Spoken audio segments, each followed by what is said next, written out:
అయితే నిన్న మా అక్క వచ్చేటప్పుడు వైజాగ్ వెళ్ళింది. వైజాగ్ నుండి వచ్చేటప్పుడు మధ్యలో ఒక దగ్గర అనమాట పువ్వులు చాలా తక్కువగా అమ్ముతారు. తక్కువ కంటే మనం బయట కొనే కంటే కొంచెం తక్కువగా అనమాట. సరే నాకు ఇష్టం అని పువ్వులు అయితే తీసుకొచ్చింది. నేను బేసిక్గా పువ్వులు పెట్టుకోవడం తక్కువ, కానీ ఎక్కువ ఉండేటప్పుడు అబ్బా పెట్టుకుంటే బాగుండు అనేసి ఇంకొచ్చేసి ఆ పువ్వుల్ని నీట్గా మాల్ చేసి, ఎలాంటి అకేషన్ కూడా లేదు, కానీ బయటకు అయితే మార్కెట్కి వెళ్ళే పని అయితే ఉందన్నమాట. కానీ ఆ పువ్వుల్ని చూశాక నాకు పెట్టుకోవాలనిపించింది.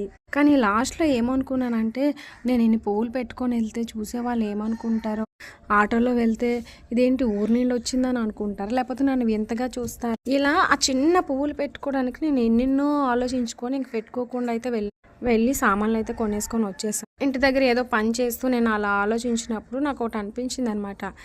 అసలు ఆటోకి నేను వెళ్ళి ఆటో వాడికి ఒక 10 రూపాయలు ఇవ్వకపోతే ఆడేమైనా మనల్ని దించుతాడా? లేదు కదా. అలాగే నేను కొనుక్కున్న సామాన్లో ఒక రూపాయి తక్కువ వచ్చిన వాడు తీసుకుంటాడా? తీసుకోడు కదా. మనం కష్టపడుకొని మనకి మన లైఫ్ని మనం చూసుకొని ఇలాంటి చిన్న చిన్న విషయాలకి పక్కన వాళ్ళు ఏమనుకుంటారో అని ఎందుకు ఆలోచిస్తానో నాకైతే అర్థం. పోనీ ఏదైనా మన వల్ల పక్క వాళ్ళకి హాని జరుగుతుంది, లేదంటే మనం ఏదో తప్పు చేసి వేరే వాళ్ళు ఏమనుకుంటారో ఆలోచిస్తే అర్థం.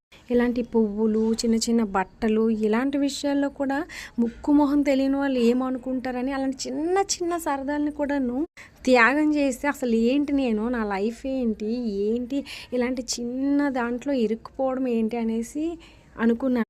మీలో కూడా ఎప్పుడైనా ఇలా చేశారా? అసలు ఎవరేమో అనుకుంటారా, నేను చిన్న చిన్న సరదాలని కూడా ఎందుకులే అని వదిలేసుకొని చాలామంది ఉంటారు. ఇలా మనం చాలాసార్లు చిన్న చిన్నవి చేసి అనవసరంగా అలా అనుకున్నానే అని రియలైజ్ అయిన చాలా సందర్భాలు ఉంటాయి కదా. మీరు కూడా ఇలానే ఫీల్ అయితే నాకు కామెంట్ చేయండి. అసలు ప్రతిదానికి ఎవరు ఏమనుకుంటారో అని ఎందుకు అనుకుంటాము?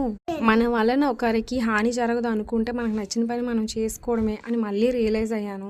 ఇదన్నమాట.